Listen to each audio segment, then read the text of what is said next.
welcome back to Business 150, Introduction to Management. And this is now video number 2 in our module on global business, module number 5. So what are we looking at today? Well, as you can see from this title slide, we are looking at the topic of the global environment. Yes, as promised in the first video in module 5, the last one, we are now specifically going to look at some of these environmental categories of factors that make global business more complicated than normal business, domestic business. All right, so we hope that after this video, you'll be able to analyze the factors within the global trade environment that influence business, that make it more complicated. Let's dive right in. We took a look at this diagram in our previous video, our previous lecture deck, right? And we said that if you're going to consider doing international business, the manager must research a country's sociocultural, political, legal, and economic environments before choosing the appropriate level of involvement in your operating strategy. Okay, this is, of course, review. So now we're going to actually take these aspects of the environment one at a time. First of all, let's talk about the sociocultural environment. What do we mean by the sociocultural environment? Well, the textbook definition you can see there in the first bullet point. Sociocultural environment includes culture, language, body language, local customs, time perception, religious considerations, and more.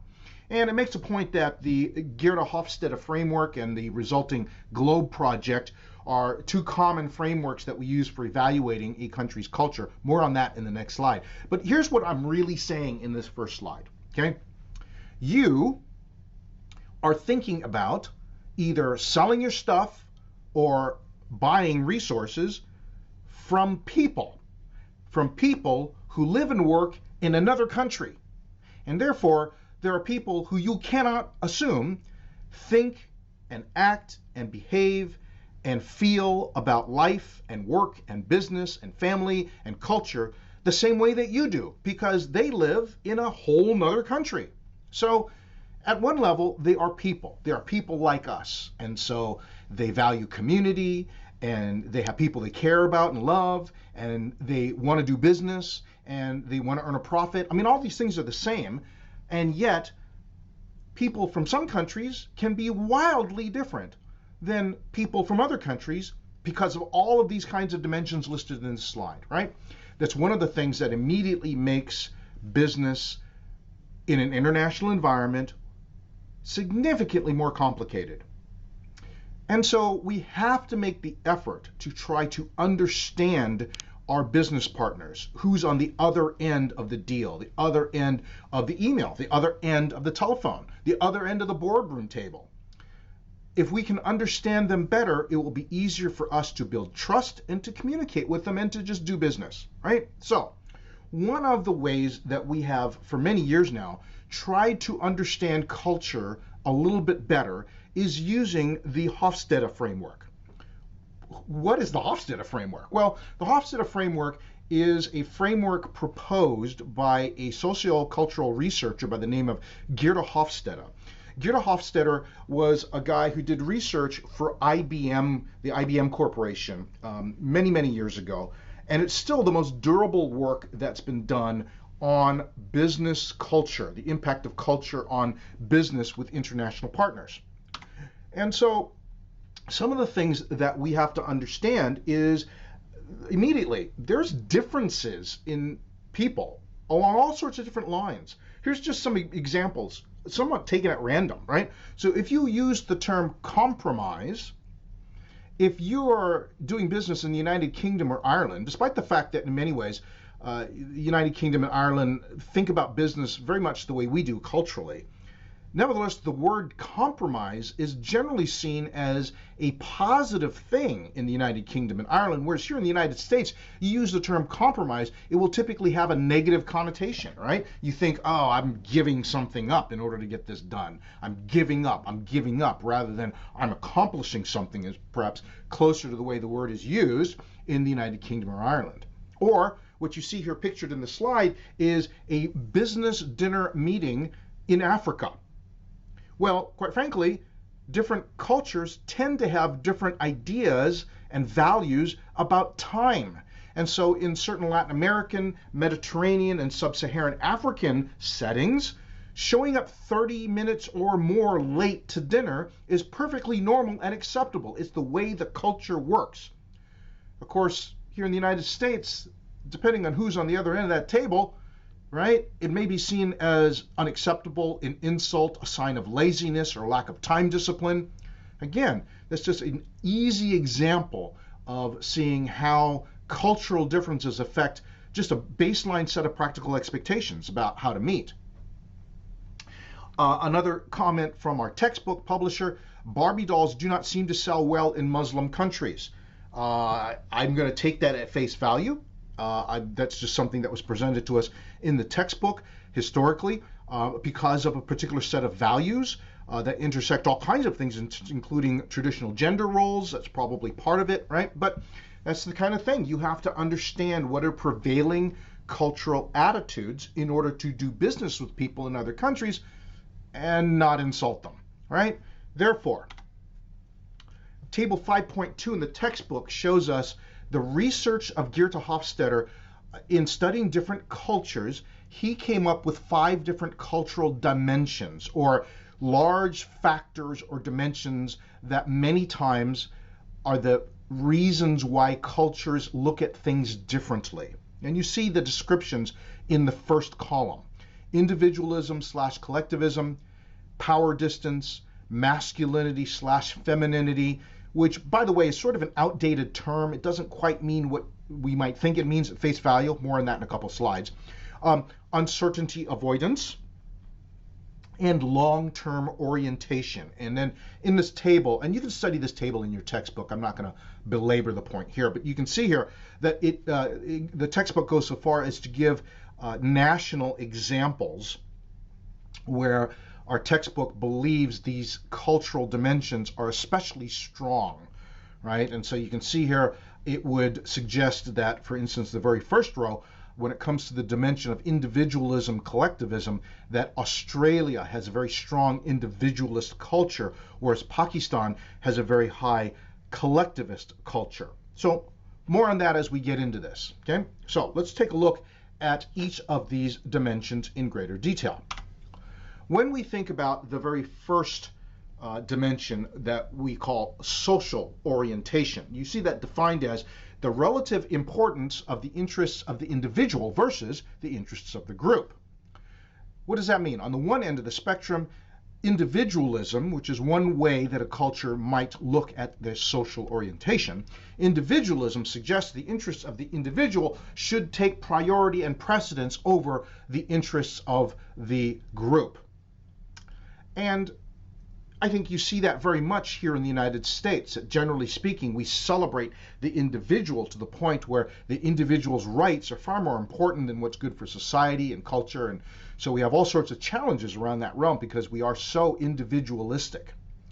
Whereas collectivist cultures take a much different take on that. A collectivist culture values the interests of the group above and in priority over the interests of the individual.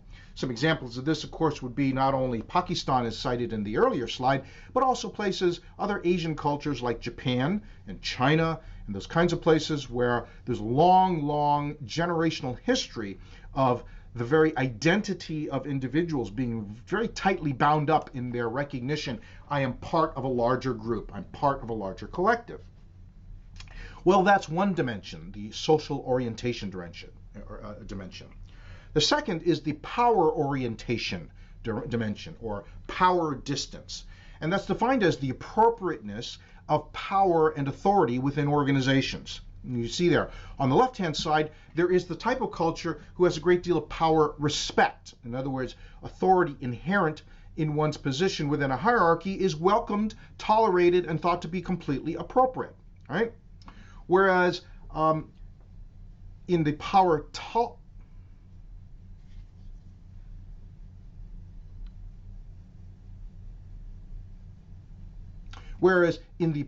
tolerance perspective on this dimension, individuals assess authority in view of its perceived rightness or their own personal interests. Your business card may say you're the boss of me, but you're only the boss of me to the degree that it makes sense for me. Okay, so there are certain cultures who will have a great deal of respect for power just inherent within the hierarchy because that's the role that was granted, whereas others are, well, prove to me I should respect you. And that's, you can sense that in certain cultures. That's the dimension of power orientation. As we keep going, next set of dimensions, the uncertainty orientation, the degree to which the culture would welcome an emotional response to uncertainty and change. And you see there on the left, the uncertainty acceptance perspective says uncertainty, opportunity for change or risk, sometimes elicits a very positive emotional response because they see that as a opportunity for new change and for great things to come. And so risk and uncertainty is a part of life. And so let's embrace that and welcome that. Whereas there are other types of cultures that would far prefer structure and consistency and a routine over change and uncertainty. And therefore, they do everything they can to build safety and to avoid the kinds of things that might bring in unwelcome change or a dynamic environment. This too can be part of a culture. Now, the fourth dimension there, you see their goal orientation, right?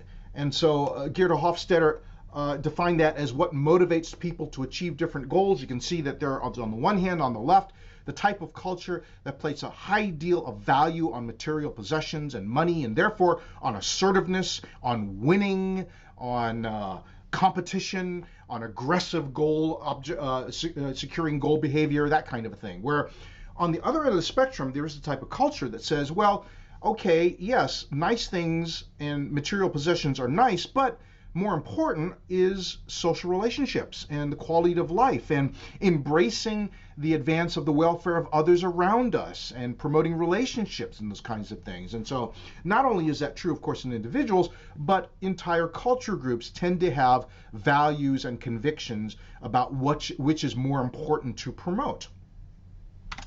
And finally, we have time orientation. Time orientation referring to, as a culture, what is the tendency in terms of placing value upon long-term versus short-term objectives and goals. You see they're defined as the extent to which members of a culture adopt a long-term or a short-term outlook on work and life. On the one hand, there is the long-term outlook, the kind of cultures that would be willing to make personal sacrifices for the sake of achieving long-term goals, and they're very comfortable with that. Whereas on the other end, you see their short-term outlook, that securing short-term gains are so important that the whole idea of prioritizing long-term objectives is really not prioritized and really seen as something kind of crazy. Okay? And the example I consistently use ever since I read about this example in the Wall Street Journal, just let me briefly share it with you, is one of the things you see is the tendency here in the United States for, of all things, for Chinese restaurants to be sort of evaporating. They're on the decline. Because, 20, 30 years ago, when you looked at any typical American urban landscape, you could kind of close your eyes and throw a rock, and the rock would land close to a Chinese restaurant, right? I mean, we've lived in a time when most of our American cities have had tons of Chinese restaurants. But of late, the last 5 years or so, the number of Chinese restaurants has been on a steep decline. They're closing, and they're not reopening. And so, some journalists did some research. Why is it that the number of Chinese restaurants is significantly declining in American cities? And the answer was interesting. It's an exact, precise illustration of the time orientation principle. In other words, most Chinese restaurants were started by Chinese immigrants who came here from China with very few professional skills. In fact, all they could really do was they knew how to cook and they knew how to wash clothes. And so if you didn't open a Chinese laundry, you opened a Chinese restaurant. But the goal of opening a Chinese restaurant was much, much greater than simply earning a living. You see, those Chinese immigrants opened those restaurants to provide a better way of life for their children, so that their children would be able to go to school. and their children would be able to work hard to get good grades. And their children would be able to get those good grades in order to get into great universities so they could become doctors and lawyers and engineers. And now, 30, 40 years later, all of those children have become doctors and lawyers and engineers. And so the parents who have spent their entire working life in the United States working 6, maybe 7 days a week in these hot, tight, small Chinese restaurants are finally retiring. They're closing their restaurant, and their children are not coming back to keep the restaurant alive and work in the restaurant. And so we asked those parents, how do you feel about that? You're about to give this thing up and your kids aren't coming back. And you know what they say? That was the whole point. We never wanted our kids to have to work in this restaurant. If they had to come back and work in this restaurant, we failed. The whole point was that we wanted to give them the financial foundation so they would never have to work in a Chinese restaurant. The fact that we're retiring and closing it, and that they, because they're professionals, are going to take care of us in our old age, that was the whole point. This is a huge success that we finally get to close the doors on this restaurant, never to return. Hey, that's long-term outlook. Sacrifice for the sake of the next generation. For some parents here in the United States, that's crazy talk. That's, what the heck are you thinking? Because here in the United States, we tend to have a time orientation which focuses more on short-term outlook than long-term outlook.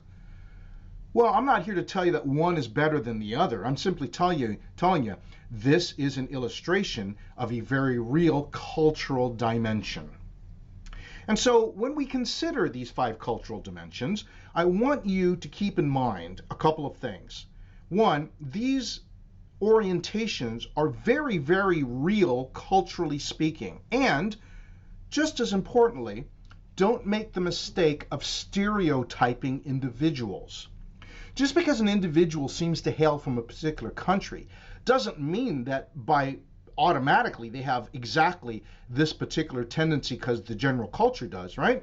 Hey, just because I'm born and raised in the United States doesn't mean I have exactly the same cultural orientation as someone who was born and raised in Texas, or born and raised in New York, or born and raised in rural Idaho, right? I have my own set of individual outlooks on life, and so do you. Now, these are important dimensions to study, research, and realize they may be tendencies in a broader culture, but just realize the minute that I make the mistake of stereotyping an individual I'm doing business with, that might be going a little too far, and I could really be making a grave mistake. So, what are some other things we need to consider? Some other things we need to consider besides the socio-cultural environment is the political legal environment of the country that we want to do business in. Do they have very tight controls on international trade? Do they have high tariffs in place? And you can see the definition. A tariff is a tax collected on goods that are imported into that country.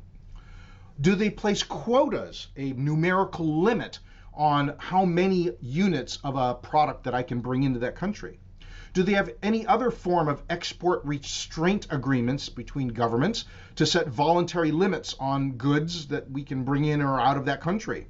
Do they have very strong binational legislation to give really strong market preference to domestic producers, their own countries' companies?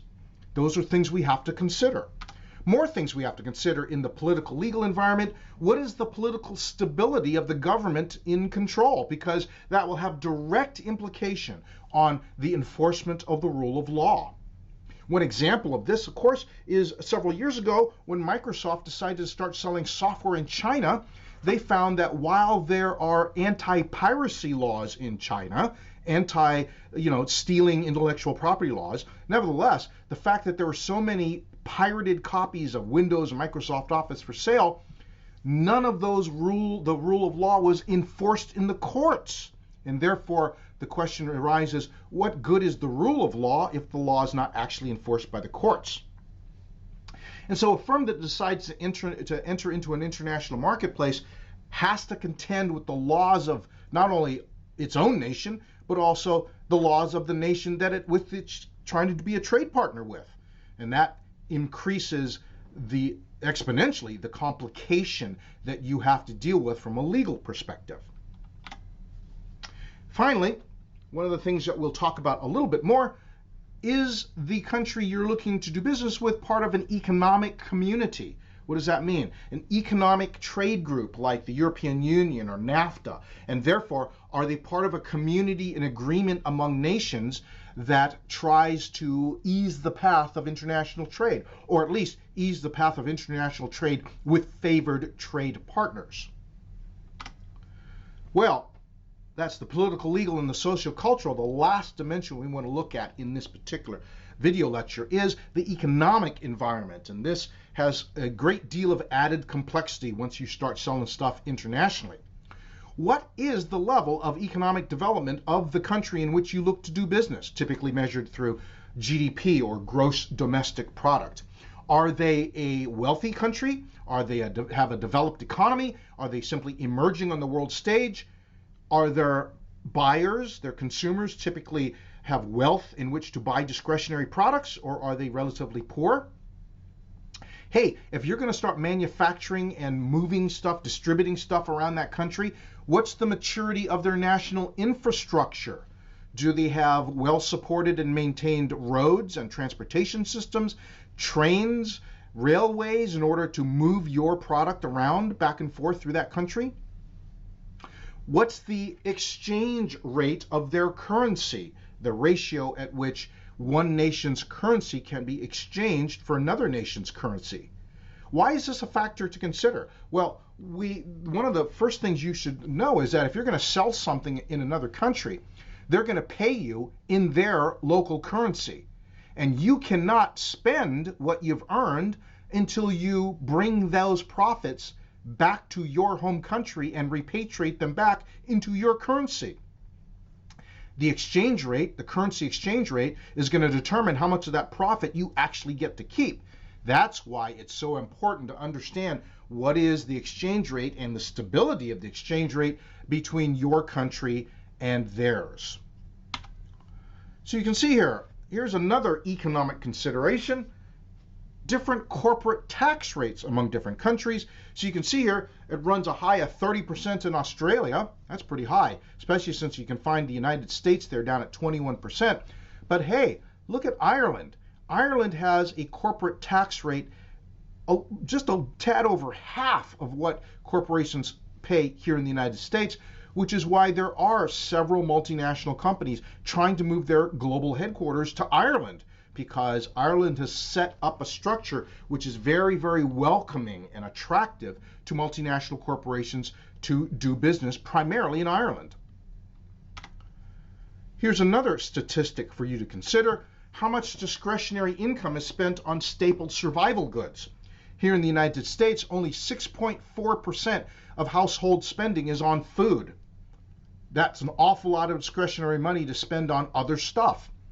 Whereas if you're doing business in Kenya or Nigeria, you can see there 46.7 or 56.4% of household spending is simply on food, which means, well, not a whole lot of stuff left over, right? So it's another set of considerations on where you want to do business and what's the likelihood of being able to earn a profit in those companies and sell your products or services. Lastly, here you see here a comparative analysis of several countries. It might be kind of small in this slide, but of course this is reproduced from your textbook. You can find it there. And it shows different countries and their rankings in terms of not only physical population, but also GDP in billions of dollars, their exports, their imports, how many users use the internet, how many users use cell phones, right? And you can see just, looking there, right? Just look at the GDP in billions, the vast difference, for instance, at the last two rows between, in billions of dollars, the aggregate GDP of the United States versus, for instance, the aggregate GDP of Venezuela. A stark difference, which of course we referred to in the slide that talked about the inflation rate, right? What are consumers actually able to buy? And of course, that's an enormous consideration of how likely you are to be able to successfully do business in countries like Venezuela. We hope then that after this video, now that we've seen everything we've shown you, that you are able to better analyze the factors within the global trade environment that influence business, that you're able to consider some of the dimensions in the cultural, the sociocultural dimension and environment, that you're able to think through some of the implications of factors in the political legal environment, as well as some of the changes and stability in the economic environment. And all of these will have an enormous amount of impact on your success in global and international business. So I hope this is all helpful. More of this, of course, in the textbook.